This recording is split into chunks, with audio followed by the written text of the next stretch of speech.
There we go. Way. How are we? I'm good, mate. How are you? I'm great. Oh, that's excellent to hear. I'm very I'm pleased. I'm a lot better since the big announcement. We were all praying, obviously, for an end to the war in Ukraine, um, or like for the economy to not have crashed, or for protests to stop being illegal. But we got something much better than that. Scouse Eurovision We did get Scouse Eurovision. 2023. It's happening. I don't even live in Liverpool, and yet I am incredibly excited for Scouse Eurovision. We can party at the end of the world. It's going to be beautiful. It is absolutely. You know what? It is going to be an incredible. I hope we just submit the worst entry to it that we possibly could. Like, I hope we just absolutely just dive bomb it. As Well, I think it would be a symbol of the country, and that's what we really need right now. Well, I think it's gonna have to be. It should be a Scouse guy. I think. Just a Scouse bloke. I think just some random Scouse bloke from the street. I'm putting myself out there. I'm willing to do it. I think you should do it. I think you should. I think we should do it. Yeah. I think. You know what? I think. You know the episode of Father Ted when they go to Eurovision. Yeah. Like, I think we could do a better job than that, at least. I think that you and I, anything we set our mind to, we can pretty much achieve easily. I mean, look at the podcast. We've got listeners in the double digits. Some episodes, and we have gone international. We did find this out, and again, the appeal is still open for any of our international listeners to get in touch. Please come on. We'll do a live show. We'll get you in as guests. Anything that we can do to convince you to make yourselves known to us, we'll do it. If you make yourselves known, right, here's my deal. I will come to your country, or at least I will do my very best. I'll match that. I'll try my best to get to you. You know, and if not, you can come to Kirby. Yeah, you can stay at either mine or Sam's anytime. Literally, the door's always open. Okay. So I don't actually know where we start today.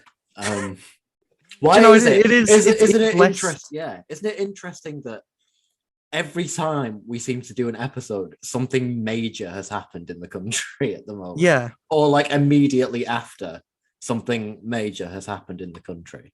Yeah, I think because we don't want to invest too much money in this venture at the moment, so we're on a Zoom account. We got 40 minutes to speed run.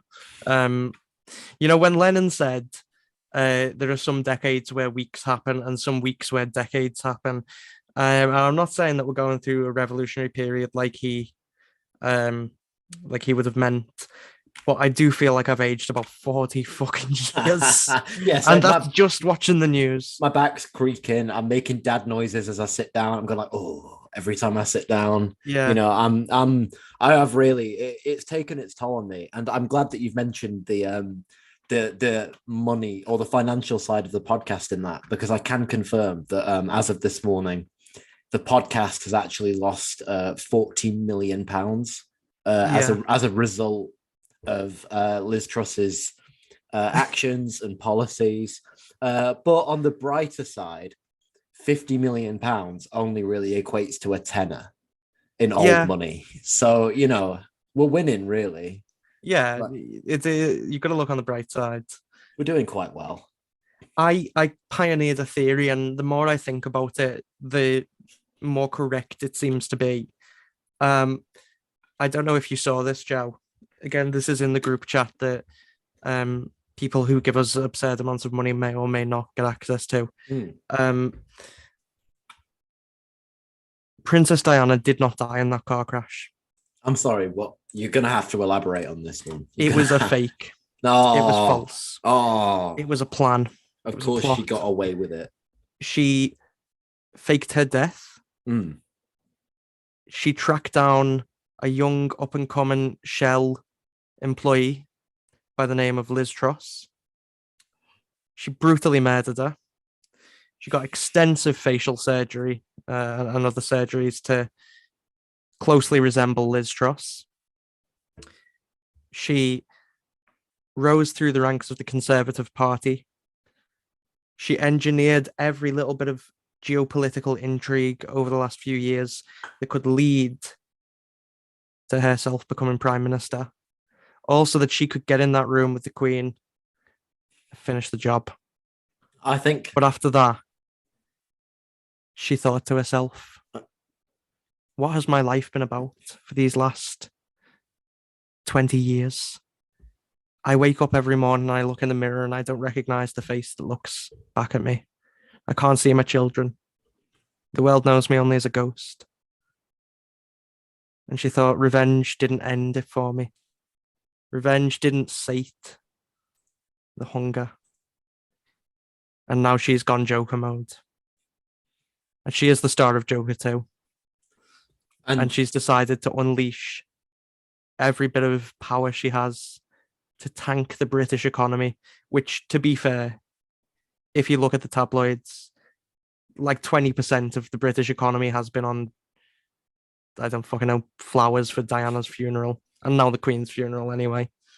You know what? I think that the only way that I could thoroughly believe that, and I do believe that story. But I do think that Lady Di should have gone the kind of face-off route with Liz Truss instead. I think they should have like had like a big shootout and stuff, you know, like stealing, like they've each got each other's face. I would buy a ticket to see that. I would 100% see that film, mate. I mean, like we have paid money to go and see worse films than that would make. You know what I mean? Like what? Like Venom 2. Venom 2 is a masterpiece. I 100% agree that Venom 2 is a masterpiece, but like if you're looking, this would be even better. If you're looking at it objectively, it's not like a good film. You know what I mean? It's not an artistically, you know, like beautiful film or anything like that. I'd like to formally announce the dissolution of the Left Can't Meme as a podcast. Irreconcilable creative differences have emerged. Also, I think it is important to state on the public record that I do very much still like Venom 2. You know? Yeah, we'll be talking about this after the show. We will be having words. But yeah, you know, Liz Truss, more than a woman, you could say. The economy is fucked. Yeah, we have and really. That's the big story. We have done it this time, and I actually do have a genuine appreciation for Liz because I think she is just perfect, like to represent where the country is currently at. I think she is an absolutely superb icon. Like she does put her as the Eurovision act. Well, she represents the country. She also perfectly represents her party, which is just the biggest load of cunts ever. Yeah, the last time the Conservative Party had anything that was even close to new, and of course it wasn't new, all these ideas are just recycled and repainted anyway, but the last time it pioneered genuinely new in any form ideas was when Thatcher broke up the post-war consensus, and obviously they had a long spell in power and they reshaped a lot of Britain's political fabric, and then they were out of power, but the ideas remained in government. Tony Blair, Margaret Thatcher's greatest achievement. And that's kind of my thing about them at the moment. It's kind of like, Labour are whatever 32 points clear in the polls. And it's just like, yeah, but they also carried on the huge like the absolute clusterfuck, really, that was neoliberalism. And then David Cameron came back. You know, he led the Conservatives back to power, and they looked re-energized. I think a spell in opposition had changed the public's mind about what the Conservatives could offer them, but they weren't different in any meaningful way. They were just, you know, it was the same idea. Let's slash the state. Let's slash all the programs that we haven't already managed to cut. Yeah, it's Thatcherism with a smile. Yeah, but now the smile's gone. Yeah, and the smile hasn't gone because the Conservatives don't think it's important anymore. I don't think that they've become more stupid. You know, certainly there's a lot of stupid Conservatives, but I don't think they've just. I don't know about that one. I think that there was a better. I think that there was like a higher intellectual standard of the Conservative Party under Thatcher than there. I I think what has happened to the smile is a lot like what happened to Maggie Thatcher's smile when she had that stroke. Is it's just drooped because the brain has it's just been ravaged by infighting and by scandal after scandal after scandal, and it just can't keep up anymore. And so the ideological blood vessel has burst. The brain has turned into mush.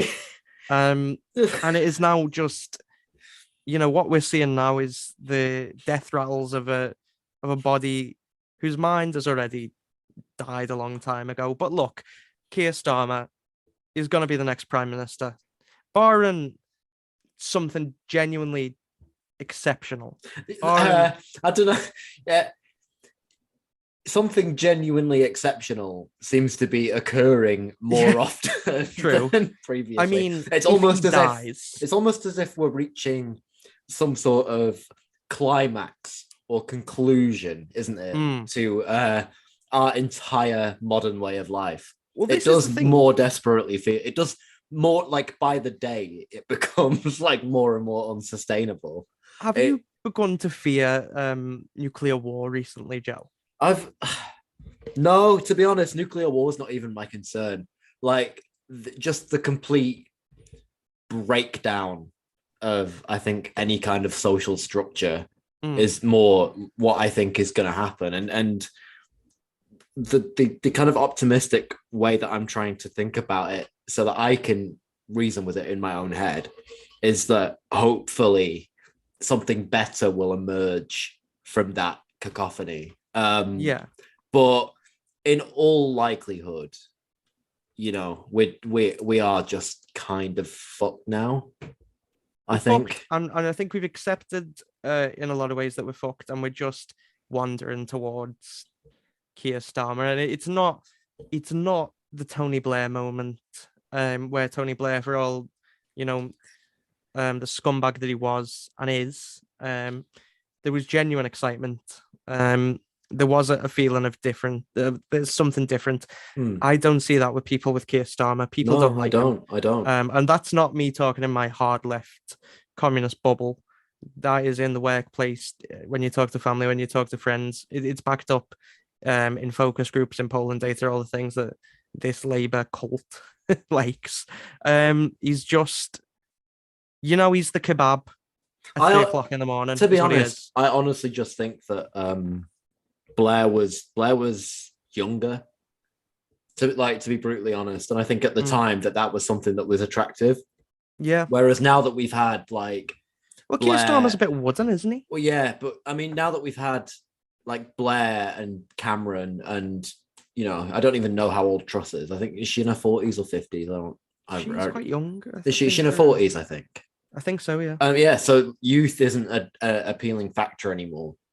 Yeah. I think to kind of spearhead New Labour's appearance of change, there was Blair, just being young as he is. But with Starmer, we've said this before on the podcast. We said this in our very first episode. He looks like a politician. If you I've said this before, but if you were to put Keir Starmer, if you were to get someone who didn't know who Keir Starmer was and told them to draw what they thought a politician looked like, they would probably draw something eerily similar to Keir Starmer. Of course.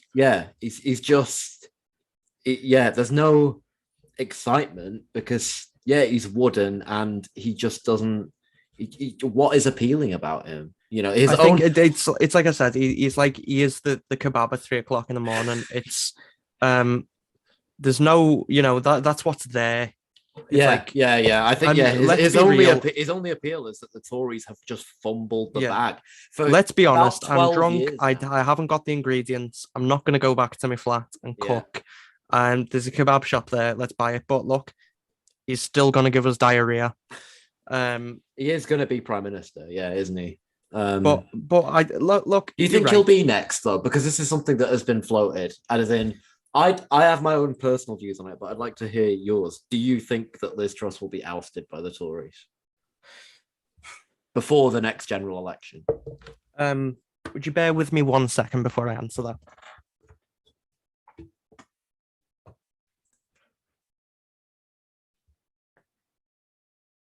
Yeah, I think that she's going to be the prime minister.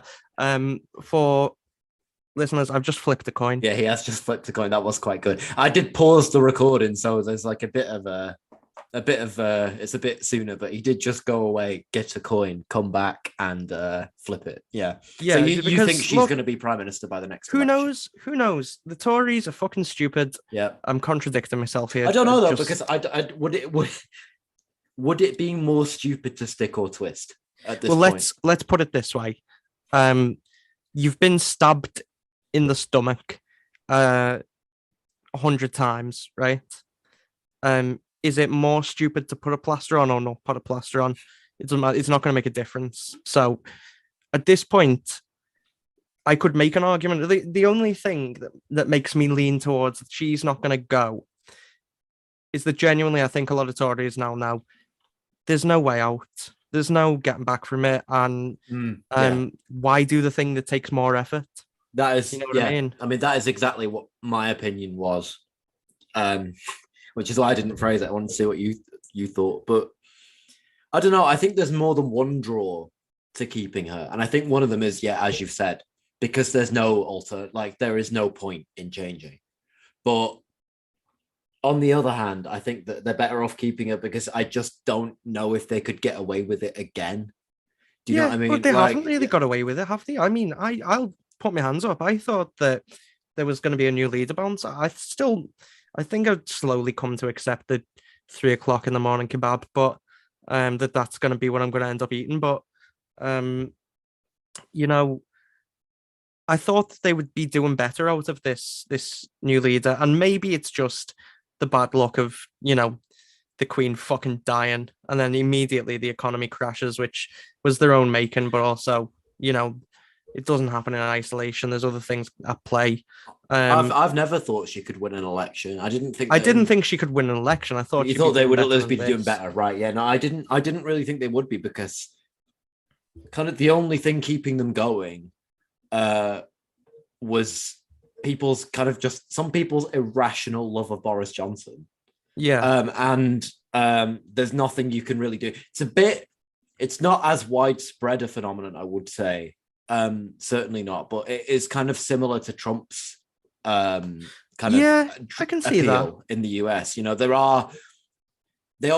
obviously two very different politicians, but there is that same core support who will just cannot do anything but support this person.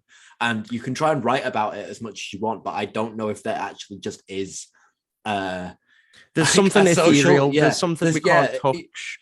Yeah, there's something that escapes words a little bit, but I'd say here in the UK it was more like 20, 30, like 25% of the population, whereas in the US it's like much higher. It's a full 40%. Let's move away from someone who is irrelevant, which is Liz Truss, and someone who bores us, which is Keir Starmer.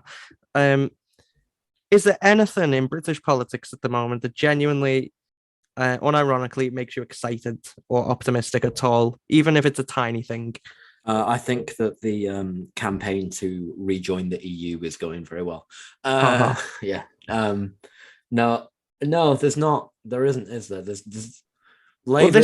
The Labour left. Some of them are okay, but they are not getting anywhere back near to the top of the Labour Party anytime soon. Right. So I'll tell you what it is for me. I recently went to an RMT picket line, and then immediately after that, an Enough is Enough rally. If we had more time, I would say that I'm still a bit unsure of what Enough is for, and I think that a lot of the people involved in it are as well, beyond the socialist left tradition of everyone stands around a local monument and talks for a while. And there's critiques to be made, and I think that, we have to have a really careful analysis of what these rallies and speeches and marches are meant to achieve and what they have achieved. But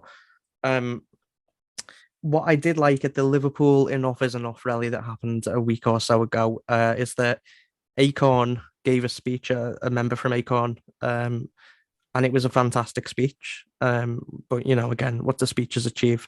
What did happen is that a strike in Liverpool docker came on, And we'd heard before that dockers in Southampton who weren't on strike were refusing to move or unload anything that came or that was meant to go to Liverpool to be unloaded to show solidarity with the strikers. He said, I'm going to be joining Acorn after hearing that. I hope you all do too. I think that if there's anything that we should be excited about, even if it's only got a 1% chance of affecting anything, is this resurgence in the union movement and the cooperation between different unions. Now that I think about the question a bit more, yeah, there is a kind of, there does seem to be an increased acceptance of strikes at the moment. There seems to be genuine. I have not really met anyone. I know it's anecdotal, but I've not really met anyone who's been against the strikes. Yeah, really and strongly, other than people who are quite wealthy. And of course, you hang around with a lot of them.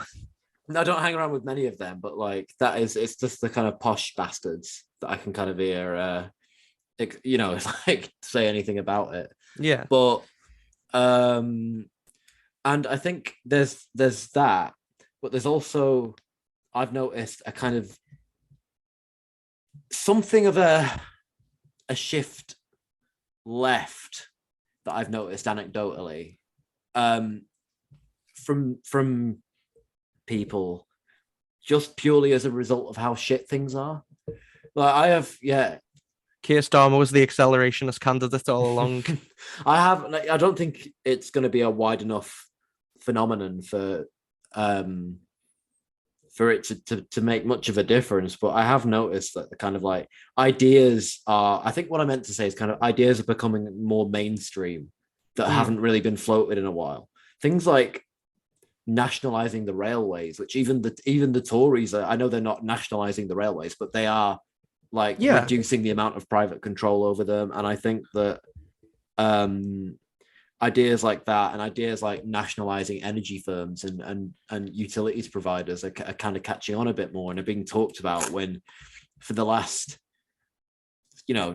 several decades pretty much any suggestion of that has been mocked and laughed at. It kind of, when Corbyn proposed things like nationalizing broadband and nationalizing utilities, he was mocked and scoffed at quite viciously, and now even the Tories are doing things like handing out energy support, like payments and whatever. It's kind of it's too little, it's too late. It's too little, it's too late. But this kind of state of the economy and the capitalist kind of order in Britain being so abysmal does seem to have kind of put people off it. I think that people are starting to, even if they wouldn't describe it in an ideological term, let's not forget that just because people have, moved a little bit towards accepting that maybe the trains that they ride all the time shouldn't be just monopolized by the most inefficient system ever, makes them a communist. But I think that obviously not. But people have come to, I think they've seen that the government just doesn't have legitimacy, and there's a certain level of apathy which is unhelpful. If you think that, well, the government is illegitimate and it doesn't work for me, but what can I do to stop it? But like, for example, today I was on a YCL food collection. We collected probably the most food we've ever collected today in a single collection, and that is, it's been pissing it down on and off all day. It was quite cold when we were out. There wasn't much rain, but it was quite cold. I wouldn't have expected it. I thought it was going to be quite a bad day. And, I genuinely put it down to people realizing that there's no way out of this mess unless we get ourselves out of it. People are worried. Yeah. People are genuinely worried about their own. But look, fear is it's an evolutionary advantage. If you're not afraid when you're in danger, you're gonna get eaten by that tiger or whatever. We start to run away from it. Eaten by that tiger. Yeah, we are. I'm an evolutionary biologist, by the way. We are endangered at this point. Somewhat ironically, when you've just mentioned the tiger, but like, it is trouble.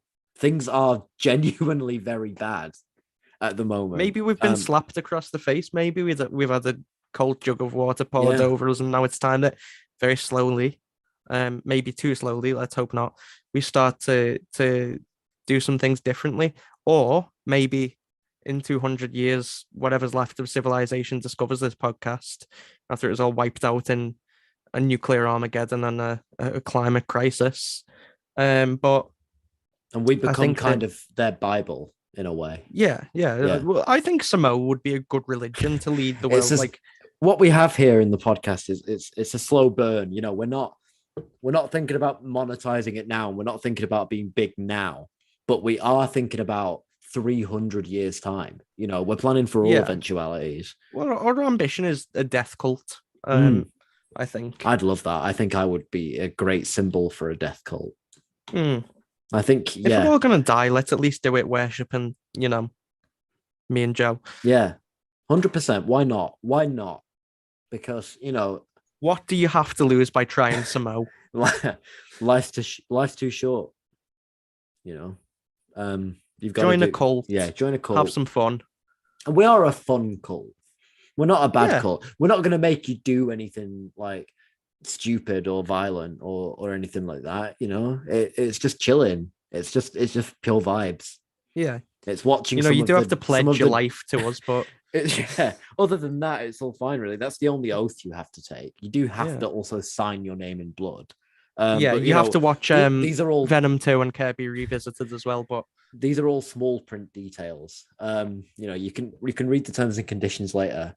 You might have to watch some of the dumbest films ever made, but at the same time, you'll at least have fun. And you know, it's safe. It is a safe space. yeah, Yeah. this is you can come. It's warm here, you know. God, it's not going to be warm soon, is it?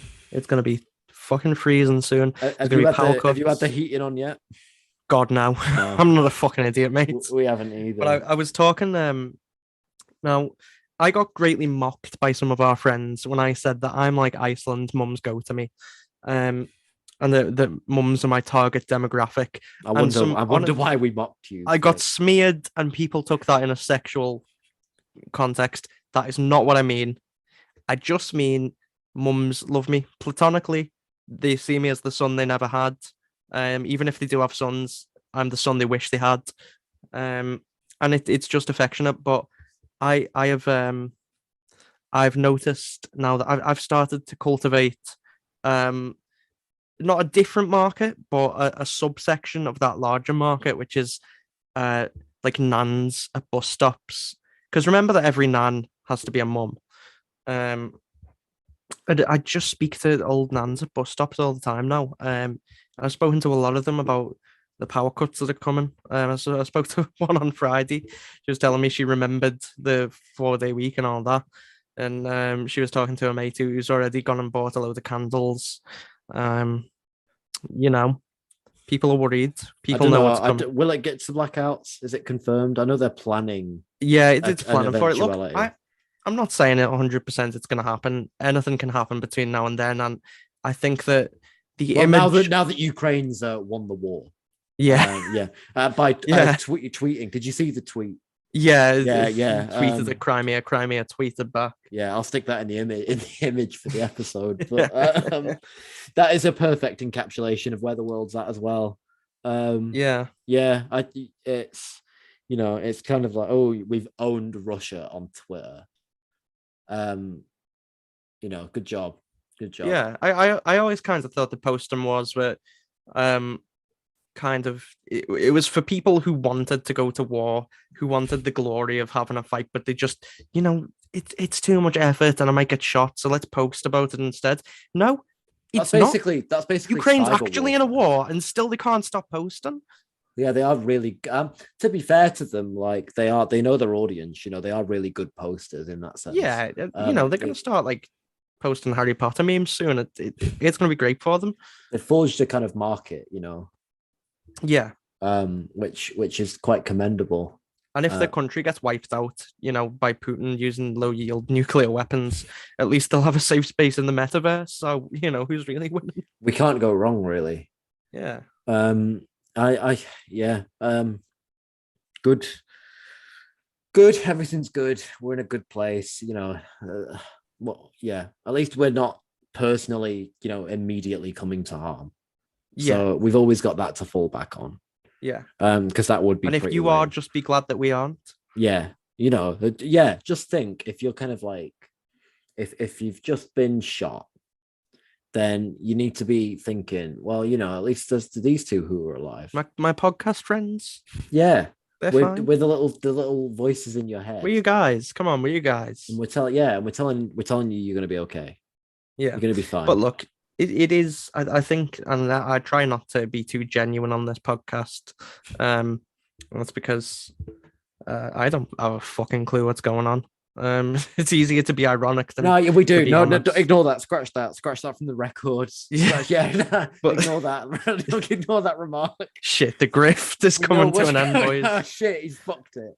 He's I really think ruined it now. If there's a way out of this, it's gonna be things like joining a union, things like donating to food collections, helping each other out. You got to do it, folks. And I'm not saying don't vote. If you want to vote, go and vote. I don't give a shit. Like, look, I'm not gonna vote for the probably for a long time. If there's not I'm gonna do my spoilt ballot technique again. Yeah. I think. If there's not a candidate from my extremely obscure, one of the million communist parties in this country, on the ballot, which there almost certainly won't be, I'm not going to vote. All likelihood, we both live in incredibly safe Labour seats, don't we? Exactly. So yeah, it doesn't matter. If Labour's got any struggles here, then they've got they're pretty fucked at that point. But I'm not saying don't vote. I'm saying open your heart to the possibility that vote might not be what gets you out of this, and open your heart to the possibility that the people you live around every day, who you speak to every day, who you work with, they're probably the people who have your best interests at heart more than, Liz Truss or Keir Starmer. And that's going to be working class people. That's going to be people who in your community who you can give some help to, and who can give some help to you. And if that means going on strike, go on strike. Fucking what else have we got to lose, eh? You worried about losing your job? Well, the economy is going to crash soon anyway. We're all going to lose our jobs, so might as well make the boss pay you a bit more before it happens. Yeah, you've got to do it. You've got to sign yourself up. You've got to do something. You know what I mean? Yeah, it might be a waste of time. Let's be honest, we might lose, but the thing is with electoral, more fun than watching Netflix. The thing is, you get kind of mocked for not believing in electoral democracy, but all you really have to say at this point is, who would you recommend that I vote for? Yeah, with my views, like genuinely, where's it got? Yeah, exactly. Go on, tell us. Go on, tell me who represents me, and I will vote for them. It could be worse. I'm glad that we have to vote. We're in objectively a better political situation than we would be if we had never gotten the vote. Yeah, but that doesn't mean it could also be a lot better. Yeah, exactly. That doesn't mean that everything's perfect. The fact that things have evolved to the point that they're at now doesn't mean that we should stay at that point. Yeah. It doesn't mean that this should be the end point of society, and that for the next few hundred years we should just try and preserve exactly this. No, we live at the end of history. I'm sorry, Joe. Look, if democracy is important, then when does it stop being important? Is democracy a sacred ideal that taking it away is the end of the world until you step into the workplace, and then it's got no importance? Is it more democratic to tick a box every 5 years to choose which rich person represents you, or to say, actually, no, I get to say, I get a say in my workplace, in the places I spend a third of my life in? You know what I mean? Yep. But that's, what do we know? Everything. We are everything. We know who you are. We know where you live. We know what you're wearing right now. That came off as too creepy. And I didn't think it did. I loved that. I was speaking to you. Well, I mean, exactly. I liked that idea. Yeah. Right. I think on that bombshell, I think we've done Well, a good job. before we go, shall we just have go a on. quick fire round of predicting what big fucking national emergency is going to happen before the next Before next episode? one. Okay. This does take some proper thinking. Yeah. I would say shortages. Shortages. Food shortages. Food shortages. Okay, Yeah. you've got food shortages. Food shortage. I'm gonna say a mass shooting. Really? You think? Yeah. Really? Ooh. Yeah. Tune in next time. To Oh, hear yeah. us discuss Well, yeah, either. On that bombshell. Yeah. Tune in next time to discuss either how you've got nothing in your belly or all you've got in your belly is lead. You know. Word up. Yeah. Hit the streets. This isn't going to be a depressing one for the listeners to listen to. Is it? Yeah, we're sorry, guys. Kind of bummed you out there. But Yeah. at the same time, you know, I really don't care. Yeah. Enjoy. You know. Yeah. Who isn't Bye-bye. depressed? Bye bye.